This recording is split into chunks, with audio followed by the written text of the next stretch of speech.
आप सोच भी नहीं सकते कि कोई अमेरिकी जहाज पाकिस्तान में अगवा भी हो सकता है, वो भी ऐसा जिसमें अमेरिकन ही नहीं, इंडियन, ब्रिटिश और दुनिया जहान के मुसाफिर सवार थे। पाकिस्तान की तारीख का एक ऐसा वाकया जिसने पूरी दुनिया को हिला कर रख दिया। दुनिया भर की नजरें कराची पर थीं, जिसके एयरपोर्ट पर ये बदकिस्मत जहाज खड़ा था। Pan Am jet in Karachi. For God's sake, do something. Incident in Pakistan. Failure of the airport security system. The government has suspended several airport security officials. Hijacking. Pan Am Flight 73. John Sheehan, CBS News, Karachi.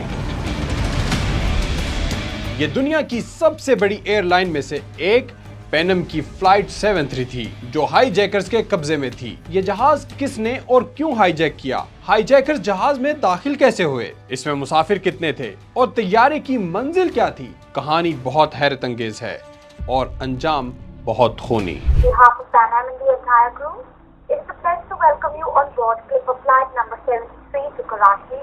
with continuing services to Frankfurt and New York. Thank you and good day.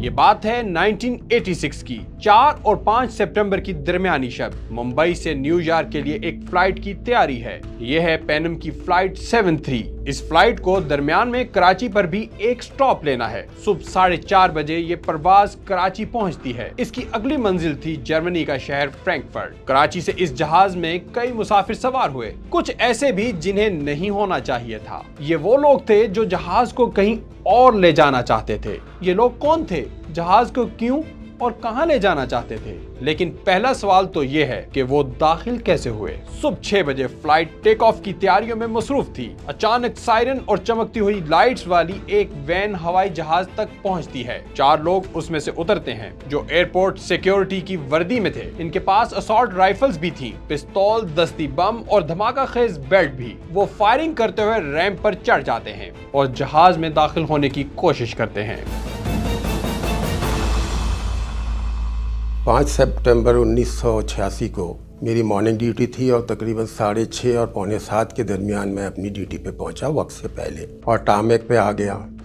मैंने जिन साहब को relieve करना था outgoing shift के, अजीज़ Bloch साहब, वो आए और उन्होंने मुझे गाड़ी हैंडओवर की, गाड़ी की चाबी दी और वायरलेस दिया। मुझे उन्होंने बस निकलते हुए ये कहा कि पैन एम पे कोई धामा धूमी हो गई है। अब वो लियारी के थे, वो अपनी स्टाइल में बोले, लेकिन कोई एक्सप्लेनेशन उन्होंने मुझे नहीं दी। मैं गाड़ी लेके फ़ौरन पैन एम की तरफ गया। मैं समझा कि शायद फ़्लाइट पे कोई इशू हो गया, डिले ना हो रही हो। तो फ़्लाइट के ऊपर जब मैं पहुंचा हूं तो मैंने जो ड्राइविंग रूल्स होते हैं एयरपोर्ट के, उसके मुताबिक गाड़ी नोज़ से अप्रोच की जहाज़ के। तो वहाँ ऑलरेडी एक ऑफ वाइट कलर की हाई रूफ सुजुकी खड़ी हुई थी, जिसके ऊपर एप्रिन लाइट वगैरह लगी हुई थी और वो उसके दरवाजे खुले हुए थे और पीछे के भी हिस्सा उसका खुला हुआ था। बहरहाल मैं गाड़ी से उतरा, उसका हैचबैक खुला हुआ था। मैं गाड़ी से उतरा और उतर के मैं जहाज़ की होल्स की तरफ गया जो उसके राइट हैंड साइड पे होते हैं। तो मैंने देखे कि होल्स दोनों सारे बंद हैं और जो इक्विपमेंट है वो भी लोवर्ड है।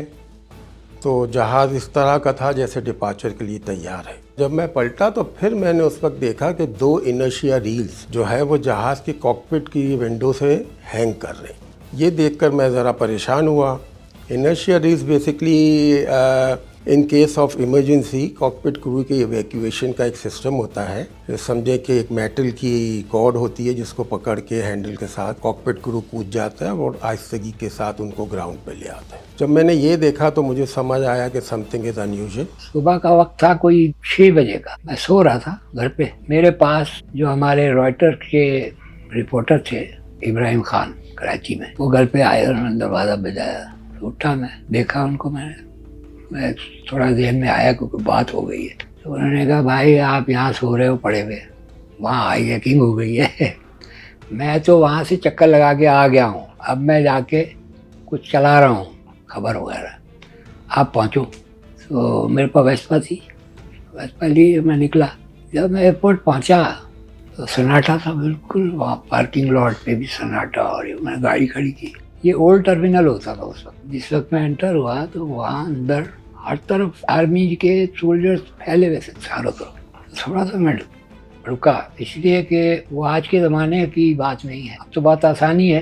पहले तो कैमरा देखते ही तोड़ते थे, ठुड्डे अलग पड़ते थे। अगर आपने कैमरा सीधा किया उनकी तरफ तो आप दांत वांत तोड़वा के ही आते थे। चश्मे भी टूटे हमारे कई दफ़ा। मैंने सोचा कि ये जहाज जो है पहले इसकी तस्वीर तो बनाओ। उसके लिए सीढ़ी चढ़ के जाना पड़ता था। फर्स्ट फ्लोर पे एक रेस्टोरेंट था और वहाँ नॉर्मली लोग आते जाते थे। वो बिल्कुल खाली पड़ा हुआ था, लेकिन सीढ़ी में मुझे फौजी खड़े हुए मिले। मुझे नहीं रोका, किसी ने नहीं रोका। मैं उनके पास से गुजरा और मैंने अंदर झांका, कोई भी नहीं था, मेज़ें खाली पड़ी हुई है। उसके बाद फिर एक और फ्लोर पे जाके आप इसकी छत पे आ जाते थे एयरपोर्ट की। मैंने कहा ऊपर से चल के देखते हैं अगर तस्वीर बनती है। ऊपर गया तो ऊपर तो मज़ीद ऐसा लग रहा था मैदानी जगह, फौजी इधर भी उधर का, और कोई 8-10 लेटे हुए थे और बाकायदा उन्होंने अपने असलहे के साथ उधर सामने जहाज़ था कोई वहाँ से 300-400 फुट। पहले तो मैं झिझका, थोड़ा खौफ सा था ना फौज का, लेकिन फिर मैंने कहा यार देखते हैं। अब जब यहाँ तक मैं आ गया हूँ अब ट्राई तो करना है। तो मैंने कैमरा सीधा किया, तस्वीरें बनाई मैंने जहाज़ की।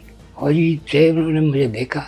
मैंने ज़्यादा तो शॉट नहीं लिए, 4-5 शॉट जहाज़ के लिए। फिर मैं मुड़ा और मैंने देखा कि वो लेटे। मैंने सोचा यार ये एक तस्वीर तो ये भी बनती है, इसके साथ अगर मैं शॉट लूँ। फिर मैंने कहा अगर ज़्यादा लालच किया तो इससे भी जाऊँगा, ये तो सारा छीन लेना है। कन्फ्यूजन हुआ मुझे, लेकिन मैंने कहा एक शॉट ट्राई करो यार। पीछे खड़े होकर मैंने 2-3 शॉट लिए। मैंने 2-3 शॉट बनाए और मैंने कहा जाहिद हुसैन अब निकल लो।